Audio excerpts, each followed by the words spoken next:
So I want to just, before I start, thank you and let you know that I come to you with an open heart and mind, and holding all of you in heart as you go through what you go through in Ukraine. And I also want to bring from Canada our profound support for you. I live in what we call the Ukrainian belt in Canada, which goes from Edmonton, where I live, all the way to Winnipeg, where I was born.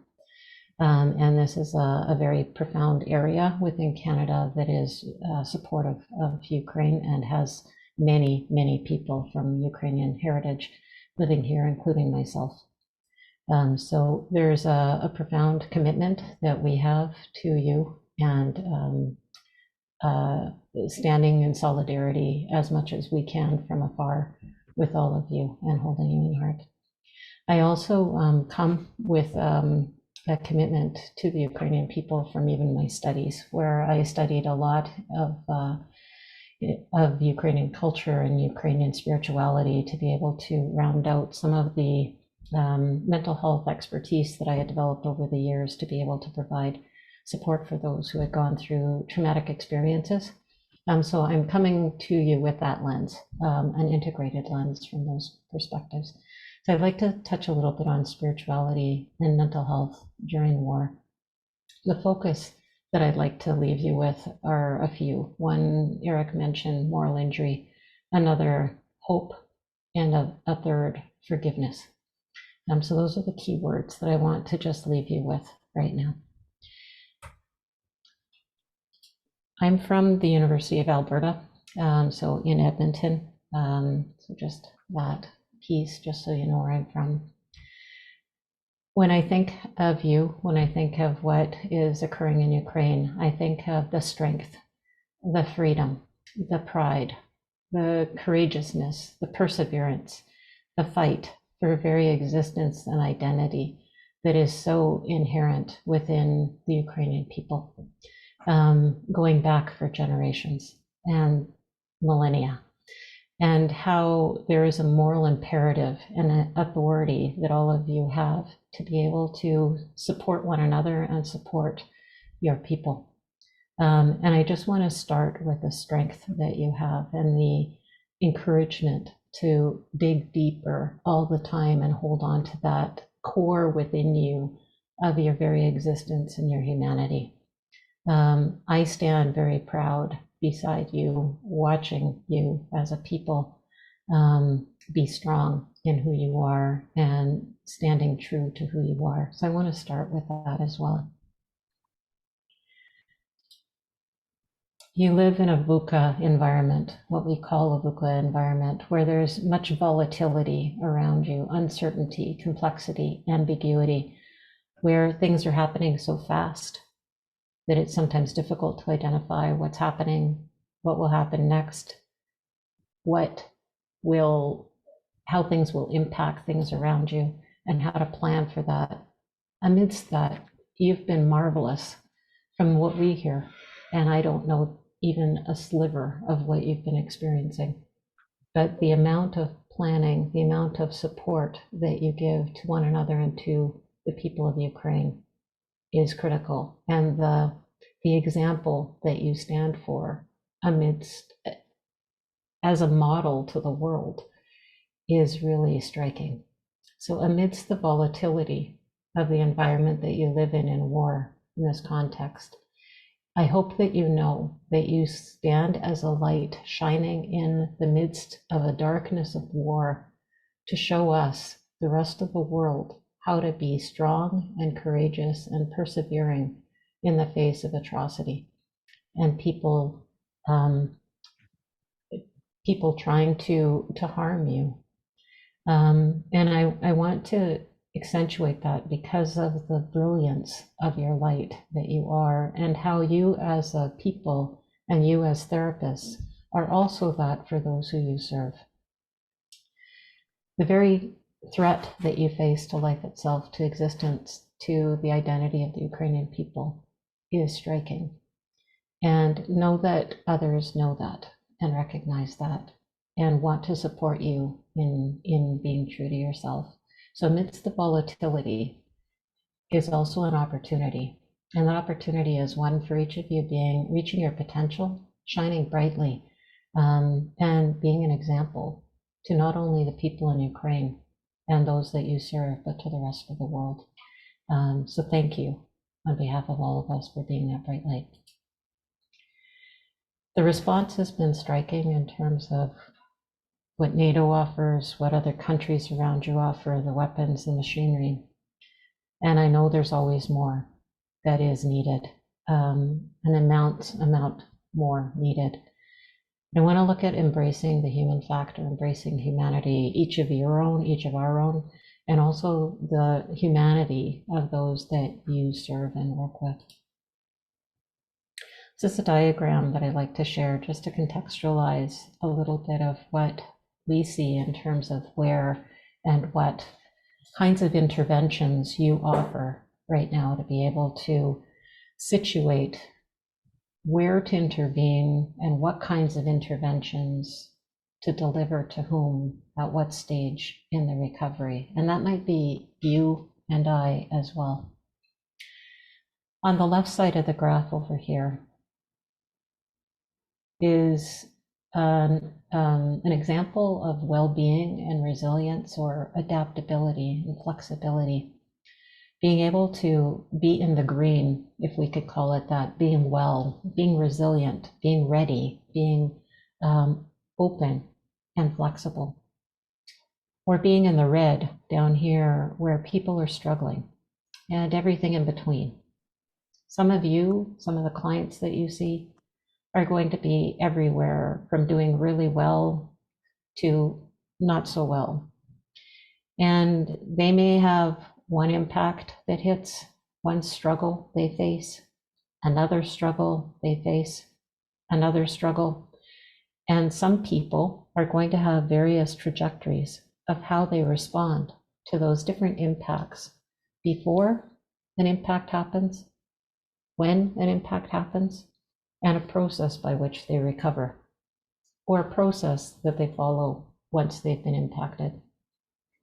Our challenge, your challenge, and I know you know this, you're all clinicians, you're all experts in this, is to look at when and what to intervene with along every moment of this trajectory, and to help people identify what things are going well and what things are not going well, and how to catch that and do a course correction while they're going through the struggles. This requires hope, requires different ways within the mental health toolbox, as well as leaning into some of those spiritual elements of what gives people a sense of hope, what gives people a sense of their existential reality, of who they are as people, what gives them meaning. And you have meaning and you have purpose about thriving and being and existing and digging deeply into who you are so that you can continue to be the awesome people who you are. Some individuals, when they're faced with impacts, are going to have various different kinds of trajectories, and that's the stress trajectories that we see in the bottom here. Some people are going to be resisting. They'll hold steady in terms of any impact that they encounter. Some will have an impact and they will recover. You'll see down here, they'll recover and they'll bounce back up into what we call the green. They'll be doing well again. Some people will be resilient and they'll have an impact, they'll bounce down, and then they'll continue on as they were before. The sweet spot is right here, where there's some post-traumatic growth, where people might have an impact, they might have multiple impacts, and then they're going to grow from the experience. Growth from the experience means being able to have hope, to be able to look at new meaning, to grip into what one can grow from that experience, what one can adapt and be flexible with. Some people are going to have some challenges. They're going to relapse, they're going to remit. Others will have some delayed dysfunction. We need to accommodate for those as well. Some will have chronic dysfunction. We may need to prepare for that. You may need to prepare for that. I want to focus on this one because this is the target of post-traumatic growth. How can we provide the right interventions at the right time that are attuned to ourselves as providers, also attuned to those that we're serving, so that we can hopefully put some strategies in place at the right time to potentially prevent or prepare people to intervene at the right time and to maintain growth thereafter. As Eric mentioned, there's important pieces that came before this talk. There were immediate things that needed to be addressed in the context of war, and they need to continue to be immediate things that are addressed in the context of war. But then there will become a right time, the right time to be able to look at the other pieces to help people recover and grow from whatever experiences they've encountered. On the right side here, I don't want people to get caught up in this, but there are different elements from the mental health perspective, from a functional perspective, from a spiritual perspective. But what kinds of things help people be in the green or in the red? For example, on the spiritual domain, people might need to have a sense of what life's meaning and purpose is, or what their core values are and their morals are, or where hope is, where there is life and future. How to be able to forgive oneself and forgive the enemy, forgive those who have caused unconscionable harm to people. Respects for the value of others and diversity and beliefs. Cultivating positive relationships and social connection. Having a worldview, and that might be a spiritual worldview that's associated with a specific religious connotation or connection, or it might be for those who don't have a particular religious affiliation, to have a sense of a worldview that speaks of altruism, of giving, of compassion, of love, of care. Also persevering and growing from inner struggles. So those are some of the indicators that change and shift over time when people are doing well or when they're not doing well. If they're not doing well from a spiritual perspective, they might have a paucity, an absence, a struggle with finding meaning and purpose in their life, or they might have abandoned their morals or their core values and beliefs. Even the core value and belief that you have a moral authority as you stand right now in terms of defending who you are in your identity and in your personhood. That gives you moral authority to continue on. If people lose a sense of their core values and beliefs and morals, then there can be challenges that arise with that. Or if the moral compass that people have shifts and you become like that which is perpetrating harm against you. If you become like the enemy, then your moral values and your compass will erode and your moral authority will become compromised. So that's where the red happens. If people lose hope in life and hope in the future, there can be challenges. If people are unable to forgive themselves or others, or if they're unable to forgive, if they believe in a higher power, God, a higher authority, if they can't forgive, there will be erosion that will start to happen internally. If there's a disrespect for others and their beliefs, that will also cause harm from a spiritual perspective. Or if people are fracturing relationships, breaking relationships, or isolating themselves from those relationships, that can cause harm. If they're disconnected with a worldview that allows them to stay grounded in who they are and in their life and in their world and what is true, what is good, what is hopeful to them, they'll lose an anchor and their moral compass. If they struggle with an inner conflict because of what they think ought to be versus what is, or they engage in something that they feel they ought not to have done, they may experience moral injury. If they experience moral injury, there's a need for repair. There will be a struggle. There will be a struggle on top of any stress disorder that might appear that will dig even deeper, be more entrenched than what would be otherwise. Some of the recovery from that will be looking at where one's moral compass is, what one values, what has meaning, where one's hope is, in order to help them recover from those struggles. We need to be interventionally attuned to be able to look at who needs what, where, when, and why in the process of recovery. People coming to you today are going to have potentially different needs than when they first started coming. when the war first started. And that may change as time goes on. People may be holding back right now, or they may be needing supports from a variety of different perspectives, and you know what your population needs.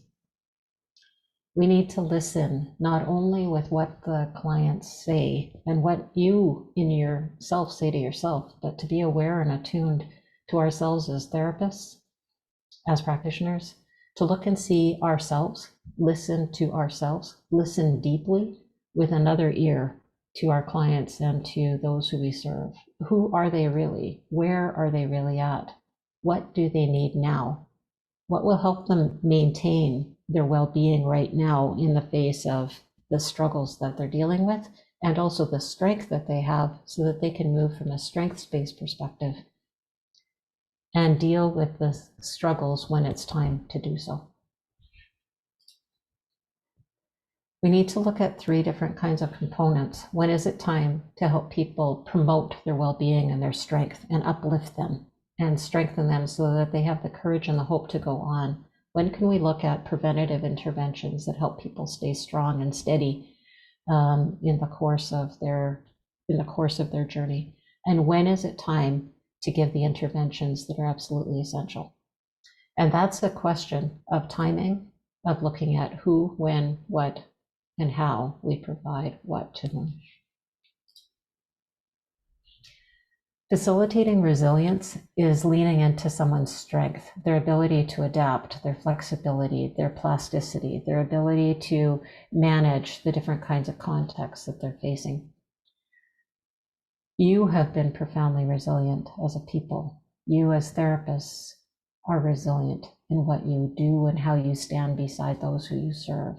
Important for you, important for us to be able to maintain that flexibility, that adaptability, and also to hold ourselves accountable to one another and in check so that we can continue to be honest and truthful and resilient as we continue to serve. I want to bring up the word of hope. Sometimes this is Maslow's hierarchy of need, familiar to many of us, not all of us, where we look at what people need from a sense of, food, shelter, clothing, safety, security. But I'd suggest that if people don't have a sense of hope, that they may not be able or even want to receive what may be being offered to them. That's where the spiritual domain comes in very strongly, is helping people have eyes to see that there is a future, that there is more, that there is an invitation to become more, to root into who we are, and to ground ourselves in possibility, in a future. You, for me, are an example of living embodied hope, where you continue to stand strong and firm beside each other and to band together in a way that you mobilize one another, you encourage one another to stay the course, to protect yourselves and your identity. Hope is what gives you that. And I think that word sometimes gets lost. We need to hold on to it all the more in terms of what is it that people have hope in? What is it that people have meaning and purpose in? And to have a mantra, to have a renewed expression of that hope that is articulated, that has language, that has meaning. Connection is vital. Connection, as you're doing here within these conversations, is profoundly important. If it wasn't, you wouldn't be showing up. You wouldn't be drinking from the knowledge and the experience and the support and wisdom that has come from the community gathered here. The connection that you have with yourself, with your clients, the clients have with themselves, with one another, the connection that you have within the country and your communities, within your church communities, within your religious communities, your lay communities, is fundamental. Not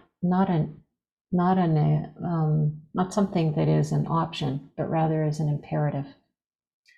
The connection that Ukraine has garnered with the rest of the world surrounding you, those countries that are supporting you, is also profoundly important. And I would suggest giving a sense of hope hopefully, that you're not alone, that there are many others who are supporting, standing, buffering, and girding you with strength. If not physically, please know that we're here and that we see, we're watching, we're hoping, we're holding one arm to the other to be able to hopefully hold you steady in the best ways that we can. So know that that connection is vital for all of us and for you particularly. Some people will have connection with one another, with themselves. There is a fundamental connection also for those who have a profound faith in something beyond themselves, not just with horizontal relationships, but also with a vertical relationship with God, with the divine, with the transcendent, with something beyond that also anchors and gives them a sense of connection in life and in death. And that sense of connection is essential. If people have a sense of connection with the divine, and from a mental health perspective, we don't touch that, we don't support them in that, we don't encourage them in that, we're missing something that is absolutely essential. I'd suggest even more essential than some of the mental health tools that we offer them, because that relationship is going to be, for some and for many, their anchor that guides them in who they are, who they want to become, how they will respond in life and in death to the situations around them. And I'm hoping that Reverend Father Dr. Serhii speaks to that a little further as he speaks. Meaning is essential. Envisioning a future, attributing significance to human suffering, having inspiration and strength in the face of struggle and trauma, transcending death through acts of kindness, helping people stand firm in faith, hope, and love is really critical. Many people will be seeing death around them. They will see life and death in the most horrible of ways and in the most beautiful of ways. And I think sometimes we need to be able to shift our lens to look for where there is beauty, where there's opportunity, where there's possibility, where there is hope, where there is life in all things. The sense of meaning and purpose is vital for people to be able to be grounded in who they are and to continue to be resilient in times of difficulty, in times of trauma, and in these times of profound war.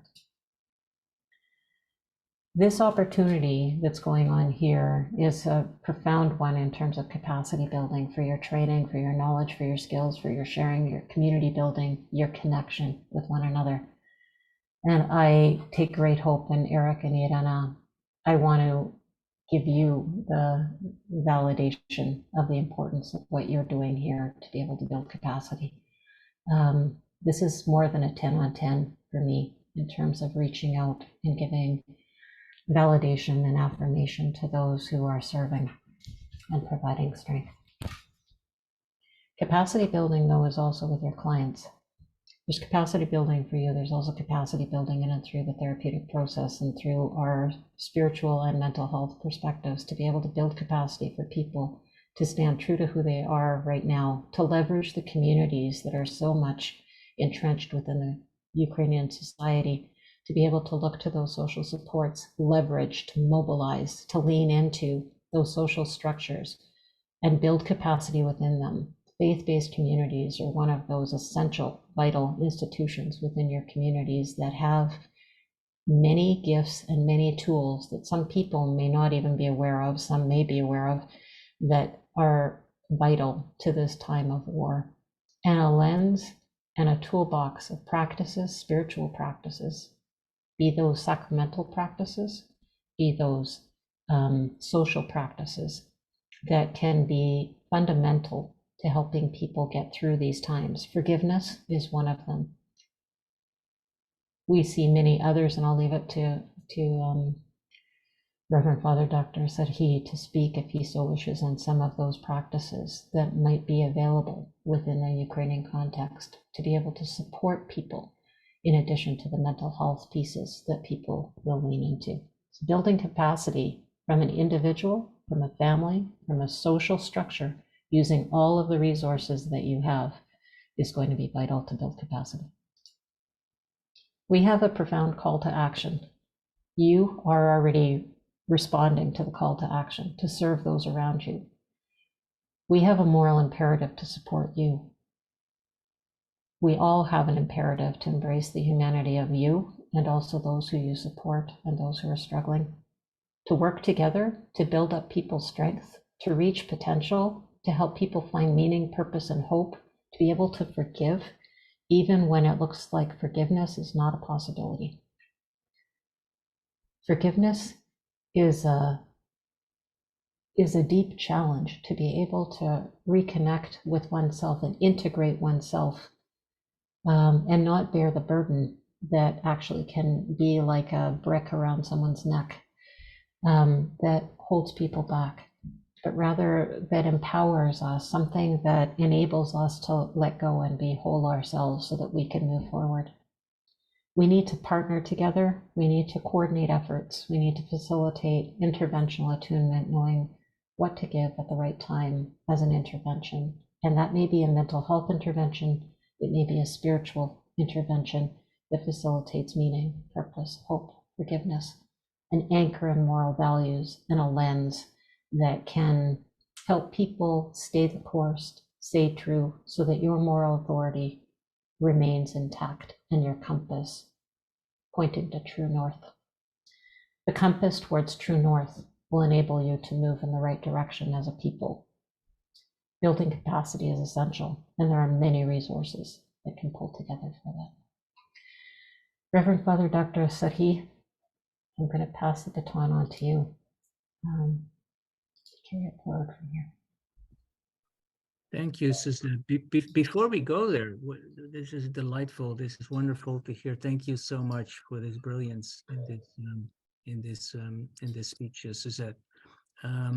Before we go there briefly, and I would want to give, in the time that you're with us also, and before passing it on to the Reverend, give the opportunity to ask a few questions.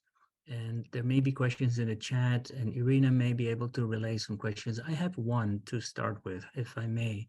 We had a couple of months ago, we had another presenter, and as some of you remember, Arik Shalev from Israel. And Arik Shalev spoke about resiliency, but he also addressed in the questions the concept, the feeling of hate. It's so easy to hate your enemy and to hate the people who are trying to take away from you what is precious. Now, I didn't hear the word hate in any of your slides. You didn't call on the word of hate.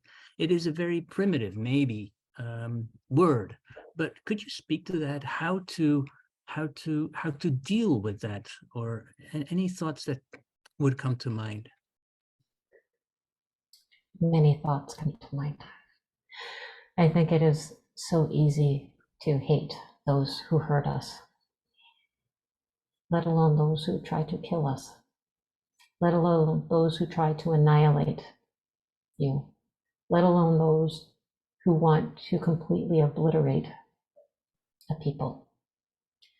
And hate is a common experience. Anger, vehemence, vileness in one's being towards an enemy. The spiritual world within, and I'm going to lean into the Eastern Christian world because that's my root, is a choice. We have a choice in all things, a choice for life or for death. I place before you life and death. Choose life, therefore. What does life mean? If I allow the hatred to permeate my soul, to permeate the depth of who I am, I will become it. I will become hate. I have a choice to become love or to become hate. If the seed of hate starts to grow, when it has a head, when that seed starts to grow, instead of hope, we saw a picture of hope where there's a little seedling. If we allow that hope to grow, it will bloom. If we allow hate to grow, it will bloom. And it will consume. It'll spread. So we have a choice with our free will, and that's the beauty of being a human being, is this gift of free will, that we have a choice to become who we want to be. We can grow in likeness to being virtuous and to having virtues of faith, hope, and love. From a Christian perspective, becoming Christ-like. We also have a choice to allow that hate to grow and infect us.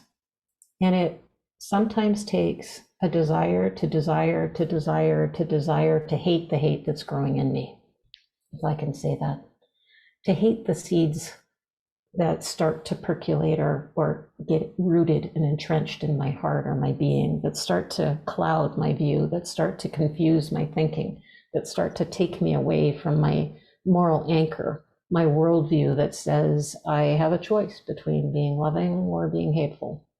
Which way do I want to go? And it really is taking everything in me, the power of my being, the power of my heart, the power of my soul, to turn to what we say, a tour en français, to turn our being towards the light, towards who I want to be.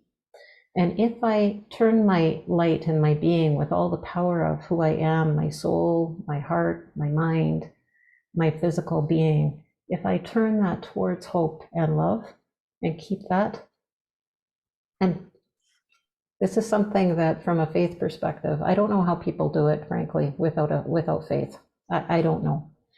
Because for me, from a faith perspective, there's a dance between the divine and myself to enable me to move in love and to move towards virtue.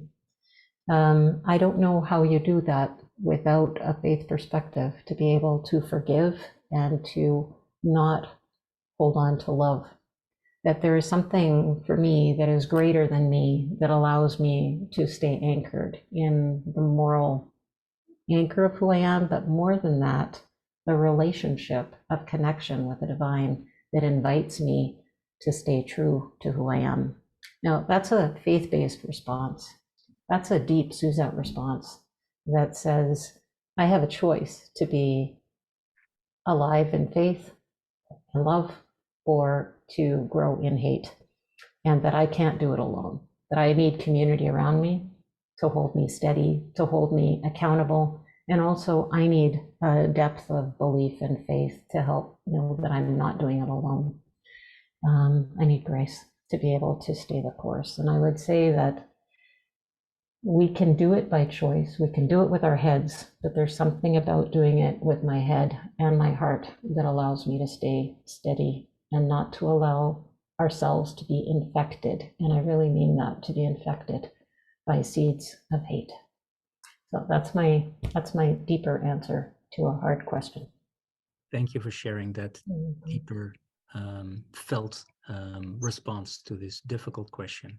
I see a hand that Irina has raised as you were talking. And before, Irina, you start to speak, I would like to give, because since Kira has her video enabled and we can see her, but also reach out to you if you, how do you listen into this? What would your response be? What do you hear? What do you pick up? You are the Ukrainian people that we're reaching out to. So how does this echo to you?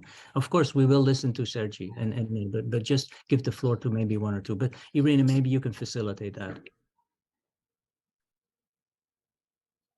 Irina? Я буду дуже рада, якщо Кіра або I'd be хтось excited if Kira or if someone else from our participants would provide their feedback or would ask a question. You can raise your hand or you can put something in the chat. I don't know, Kira, if sometimes it comes across as a bit of a surprise and can be quite stressful, but if you would like to say something, you're welcome. Hello, thank you. I joined the lecture recently, and I wanted to start my video out of the respect for the presenters so that they see that I'm here. And I'm excited to see colleagues I know here, colleagues from my community. Rather, I was listening to Suzette's reflection with interest. And I try to see if it resonates with me. And what resonates with me as far as hate is concerned, there's partial resonance. It's true that when these seeds of hate, when we let them grow within But I believe that in times of war, it's important that I have this seed of hate, because this can be helpful for me. This can facilitate and promote my fighting. If I'm short of anger, then there's uncertainty if I have enough energy to keep fighting. This is what my thoughts are. Thank you Kira, thank you. for sharing this, Kira. Thank you for sharing. Suzette, how's that? The seed that Kira shared. I think you're right. I think there's a right time for everything, and there's things in balance in the same way that anger can mobilize and help us to fight and stay the course of what is true and what is holding our true north, things that push against that true north and compromise who we are. We need that hate. However, if we allow us to become that hate, and that's a fine line between knowing when to allow the hate to mobilize us in the right direction. Again, it's do I allow that hate or that anger to mobilize me towards life, or is that going to mobilize me towards something that is going to infect me so that I become that? And so that tension is profound, and that's also where that moral injury comes from, because sometimes we have to make the choices that are hard, that compromise me somewhat or maybe deeply. And sometimes I have to do that which I don't want to do. And I've had to compromise my values for the greater good. And so sometimes, like in war, for example, we have to kill. That may not be good. That may not feel good. That may be a counter to my worldview. But at the same time, I need to, at times, respond in that way in order to protect the greater good and the identity, right? So there's this, but if we do that and remove the dignity of those that I harm, then there's a fine line.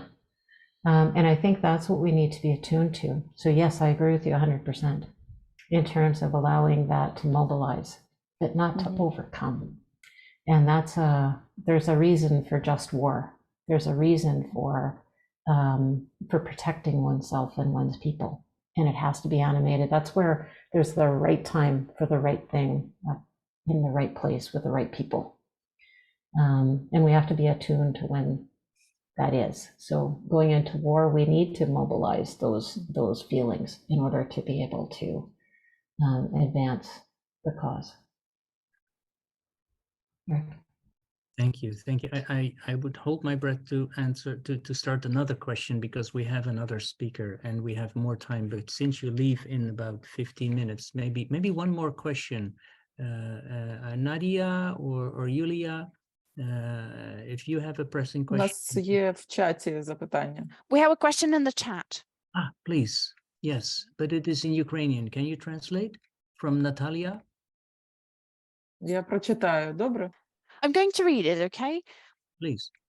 У нас є коментар від... We have a comment, an important comment from Natalia.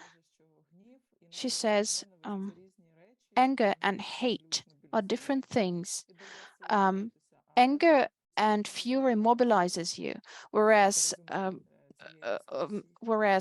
hate ruins you and seeps your energy. And a question from Volodymyr: how can faith become the driving force for life? It's a complicated question. I don't know if it can be answered now, or if we can bank off until later and after Serhii has made his presentation. Yeah, maybe a last word then on this from Suzette. What comes to mind or comes to heart to speak to when you hear this, Suzette? I think that there are a variety. First of all, I just want to thank you for the opportunity to speak and to share some ideas. I think that these are very complex times.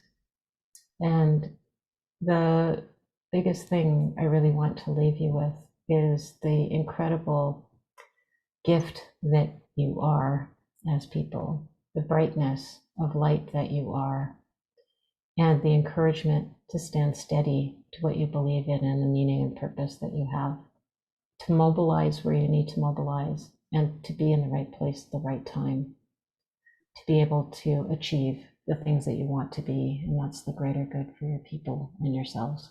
You are a healing presence. You are a presence of strength to those that you serve. And to be attuned is the encouragement that I have. Where does the question that you asked in the chat, yes, they're complicated questions and they would take a lot longer to answer to give the right nuances. So I don't want to go there without having the right respect for that space. But I think what I want to also say is the people that you're dealing with are, as are you and I, are whole people, holistic people who are embedded in families and communities and in your nation, looking at how you can be your best selves. And I just want to say, you have choices at every moment along the journey, and use your choices well. Become the people who you can be. Reach your potential and shine brightly. The rest of the world needs you. We need to see you. Thank you, Eric. Thank you so much, Suzette. Suzette just gave for the audience a wonderful speech in a sort of the same tone of these encouragements and these perspectives to a military audience in Düsseldorf in Germany. And one of these generals came up to Suzette and he thanked Suzette. He said, "Thank you for that therapeutic session," which is, it sounds in a way really weird, but it's what I think we all here at this Zoom conference really need, these words of encouragement and these words of courage and wonderful to hear them from your mouth and your wisdom, Suzette. So also on behalf of me, thank you so much. And now I think we want to move to your Ukrainian expert on spiritual domain, the Reverend Serhii Kyryliuk. And Irina, you will give the floor to Serhii.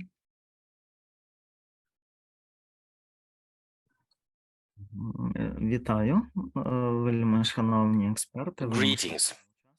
Greetings to esteemed experts, to esteemed participants. In my presentation, I would like to share the tools and the means which help us do our best in the times of war. And it happens not only since the 24th of February last year.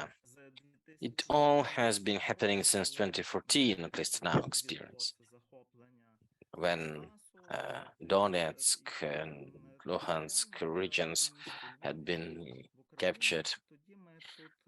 And I am based in Lviv, and in Lviv, so-called diocese of the Orthodox Church of Ukraine.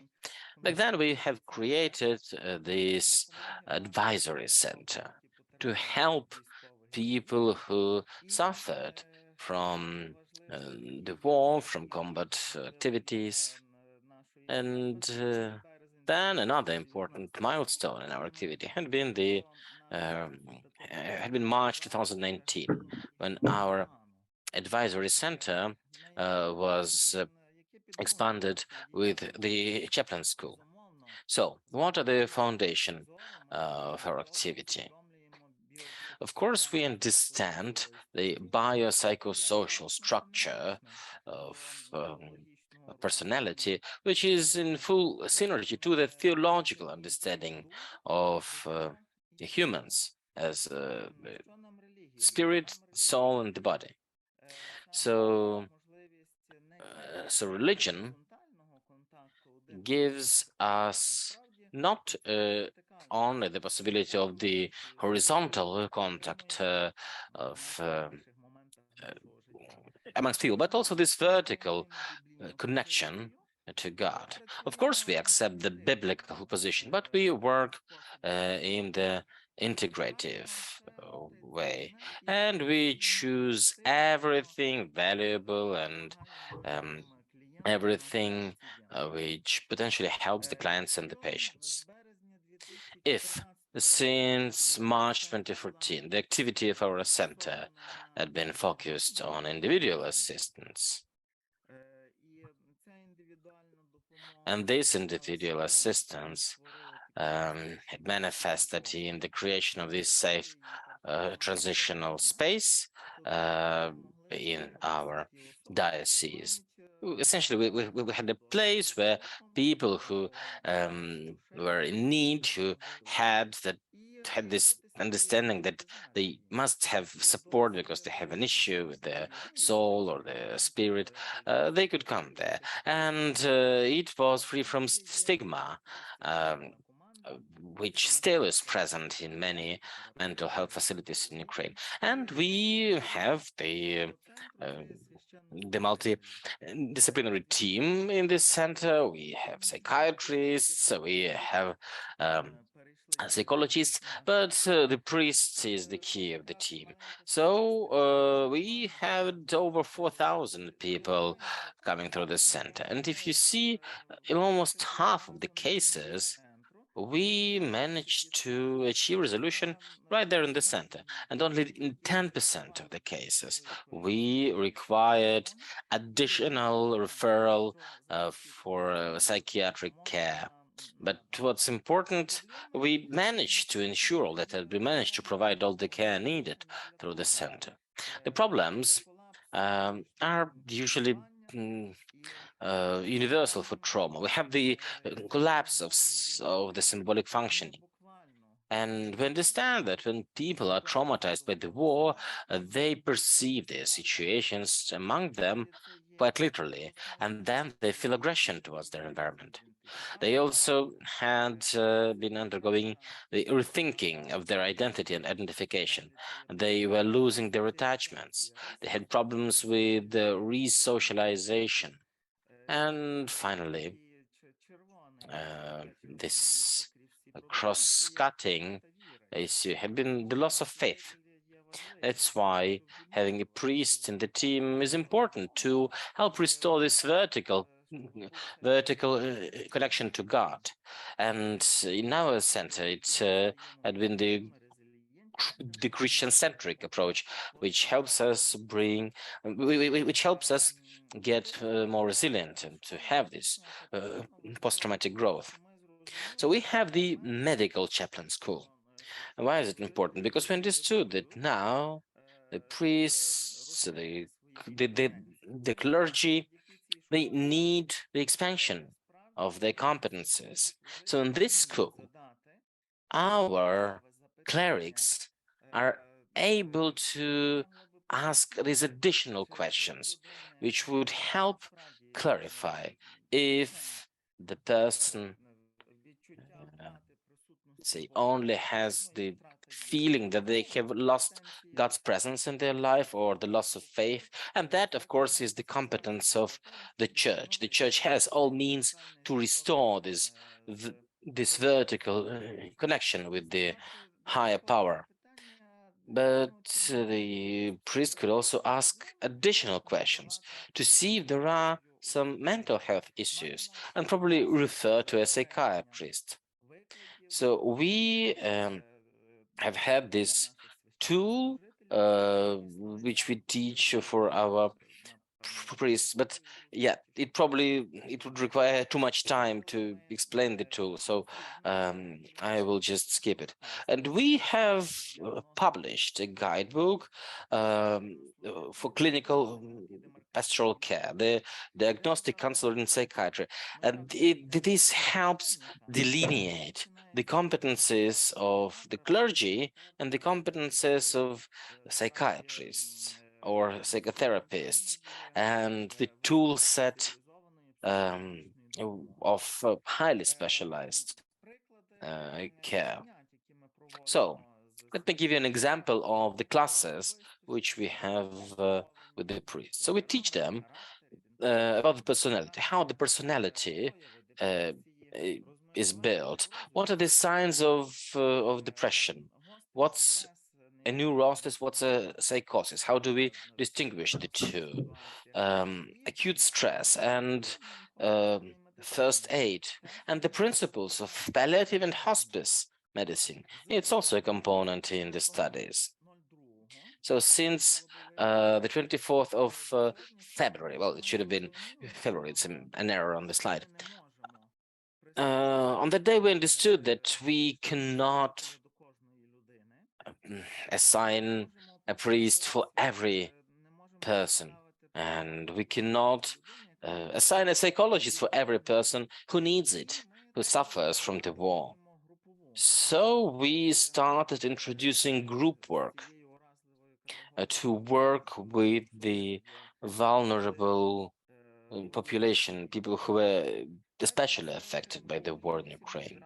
In my clinic, from first days, we've started the daily support group.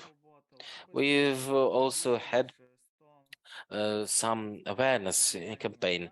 I gave over 100 different lectures, online and offline, in large and small audiences. And the lectures were on phenomena such as the Stockholm syndrome, how to not follow the behavior of the aggressor. Because indeed, hatred can be contagious, and hatred can also fill the conscience of a person, and then this vertical connection to God might be lost. And well, you've seen the topics on this slide.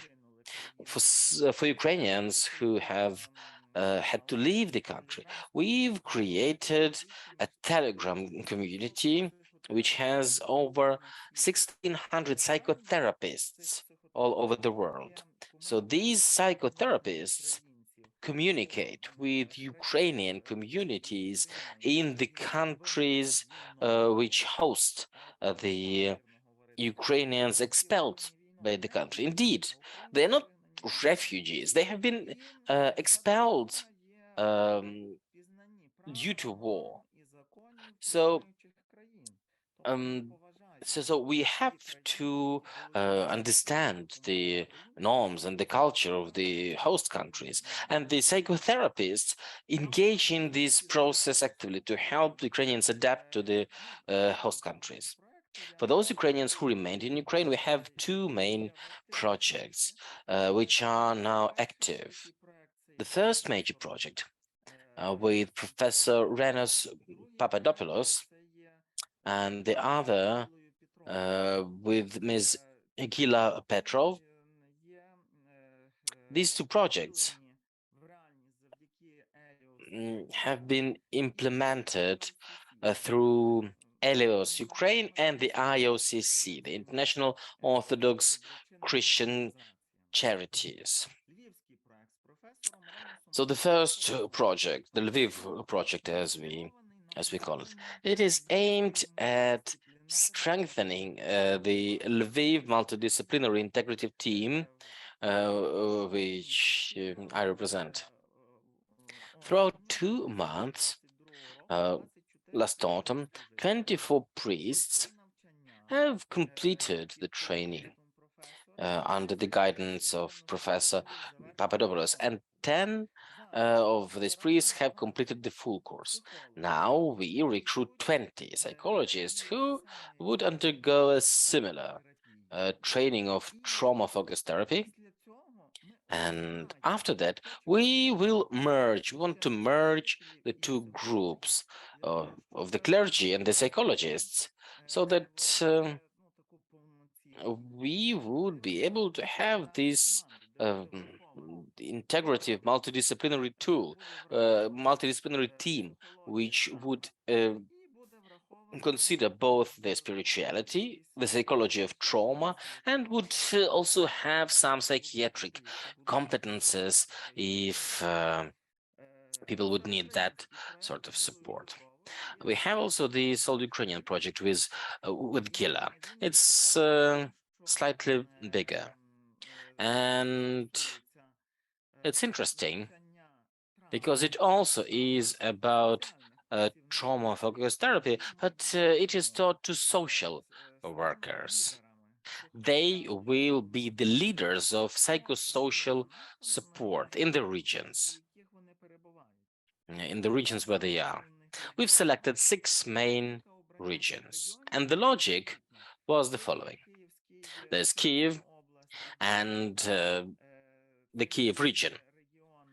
Also, it's also the city of Dnipro, because these regions have been suffering quite a lot from direct bombardment by cruise missiles.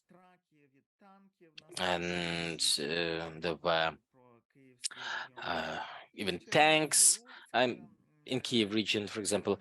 And Chernivtsi and Lutsk are the cities who host the internally displaced people in Ukraine. So these 50 psychosocial workers create their own groups of psychosocial support. And today we already have 750 people covered in these regions. We plan to cover 1,500. And we shall continue this up until the end of 2023. So, literally today, we've started the 3rd direction in our work. That is the supervisory assistance for practicing psychologists. Those who know that I am both a psychiatrist and a psychotherapist and a priest. So these groups are there to decrease the density of anxiety, of feeling lost, and this feeling of terror when you have the contact with trauma daily, when you have contact with people who are in this existential threat. So it's aimed to improve resilience and to restore this vertical connection to God. So each of these activities is free of charge for all the participants. And also, I would like to add that an important element here, especially in this supervisory group, it's important that here we have the psychologists of different orientations. We didn't select only one specific type of psychotherapy. So I already have some feedback on the first group we've had. The participants were grateful that they could see this bigger group which comes together around providing help to others, and they also have this vertical connection, but they come together around the basic values of Christianity, or the basic values of understanding that there is somehow power. They said that it's valuable for the strength. It gives them this bigger hope that we are able to softly transition through these difficult times and to achieve victory. And we have full confidence in that. Ukrainians have no doubt that we shall win. We do believe that through different ways, through our activity and through this multidisciplinary integrative approach, we shall achieve this. And every day brings us closer to victory. So, if anyone wants to get in touch with me, you can find me on these resources, and I appreciate the invitation to speak. So I would like to say thanks to all the experts, to Irina, to all the participants. I'm happy to respond to questions. Oh, Sergey, there have been a lot of questions. People want to get the link to this Telegram channel. People want to join the this supervision group. So can you send the link to this Telegram channel, or maybe an email? Maybe colleagues have some other questions. Feel free to raise the hand or write the question in the chat. I also saw a question on showing this model of disorders that you presented briefly. But I want to say that we actually had a meeting, a long meeting in Ukrainian. It took over an hour, and it's recorded. And Serhii presented that model in details. I will now be sending the link into the chat so you can review that recording. Allah, your hand is raised. Greetings. Apologies, there's no power, so my camera is on, but you still can't see me. So I think I'll turn it off. So, Serhii, I appreciate all the work you have been doing, all your efforts. You are scaling them up. It really is important. I'm very happy that I was able to join the project which you've created with Ms. Gila Petrov. I am a student in that group. So my question is about this center where you were helping the survivors in the war. So I'm interested in addictions, in drug addiction or alcohol addictions. How many of these requests do you encounter? And in your training program, do you have this module? Do you have the topic of working with addictions? Thank you. Thank you. Thank you for the kind feedback. So I work as a psychotherapist. I work with addictions. I do not work as a narcologist, so I don't work with acute phase of the dependency. When the person had been, quote unquote, dry for at least 21 days, yes, I work with these people. And we have the Ukrainian Institute of Addiction Psychotherapy. I'm a supervisor there. If you want to join our activities, I can share. But I think it probably would make more sense to do this through Irina. We can send like a compilation file with all the information. All the valuable information is going to be there. Of course, says Irina. And actually, it's important that we have these questions now, because we have prepared a small survey, and we would really ask the participants after we finish with the questions and answers and with the comments. We would ask you to fill in this form, to respond, saying which other topics you would like to be covered in the next meetings. Отець Степан Палько, який I can є see that Father Stepan Palko is here with us, and he is a participant of one of the groups that we run. He is from Lviv, from the Orthodox Church of Ukraine. Maybe he would like to contribute. It would be a valuable thing. Good evening, friends. I'm delighted to join your group. I'm somewhat late today. We as priests have a wonderful habit of dedicating this Christmas time to washing with the waters of Jordan. And we also have this practice of praying with the families for our country and for our warriors. This strengthens the morale of the people who are suffering from anxiety. Some of the families that we see were displaced from the east part of Ukraine, or the central part of Ukraine. And these families, this combination of spirituality and psychology that Professor Rennes is highlighting. So we have different discussions with these families. We're trying to support them.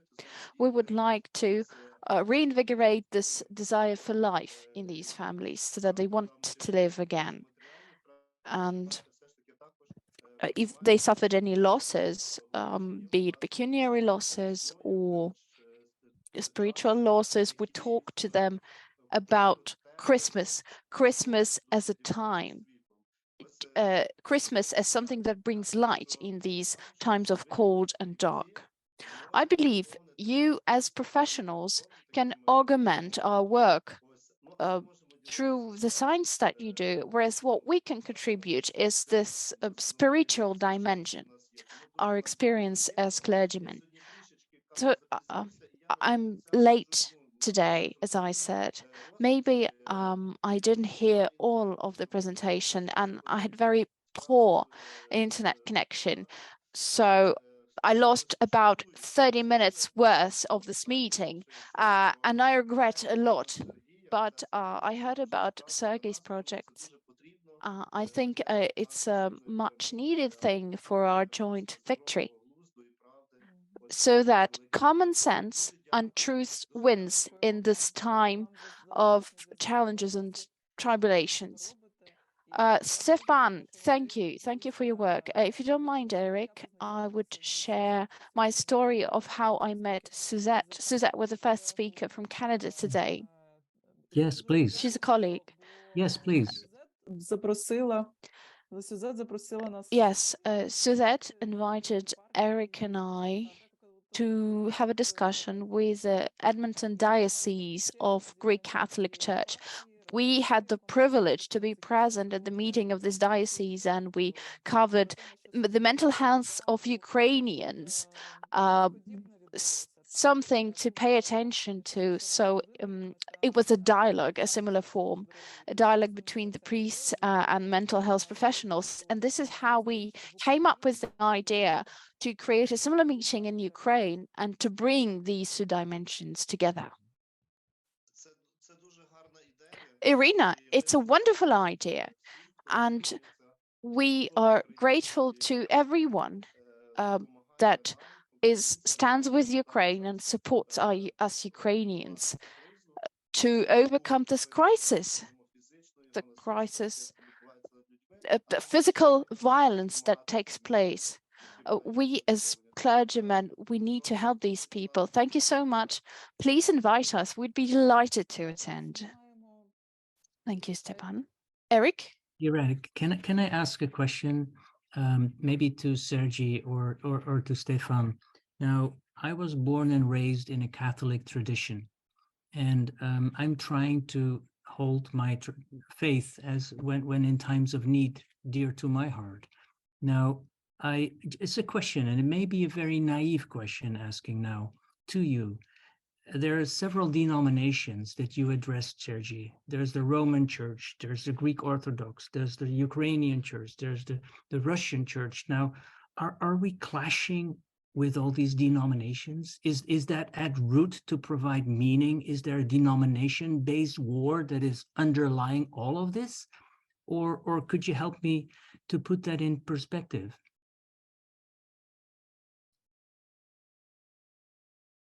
Я маю гарну відповідь на ваше. I have a good answer to your question. It is the answer of Philaret's Metropolitan, the supreme clergyman. It's the end of 19th century. This is what he said. The walls of terrestrial divisions do not reach the heavens. And in addition to this answer, we can also recall the ecumenical meetings. There were a total of 7 the ecumenical assemblies before the church, the Christian church was divided. Extremely complicated questions that the clergymen faced were resolved through this multidisciplinary approach, through this comprehensive approach. And the Holy Spirit influenced that. These church councils and people were able to reach the common opinion. Wherever this common opinion emerges, it's the Holy Spirit in action. And any differences is human logic. It's human reflection. It's human reflection that breeds this division. Where there's unity in Holy Spirit, there would be no division. So a client comes to see me or a patient comes to see me, and I do not conceal that I'm a clergyman. They do know that I'm a priest, even though they come to me as a psychotherapist. Sometimes they ask the following question: what church should I go to? And I tell them, go to the church where you feel well, where you feel your spirit restored. Stay there. Stay in that denomination. This is important. Thank you. Thank you, Irina. Thank you, Eric. Thank you, Serhii. So it's a kind of attempt to take stock of everything we've done, right, by addressing spirituality. Thank you for your presentation. I think it's a huge resource for us. I know the Greek Catholic Church will adopt like a doctrine on mental health or a plan on mental health.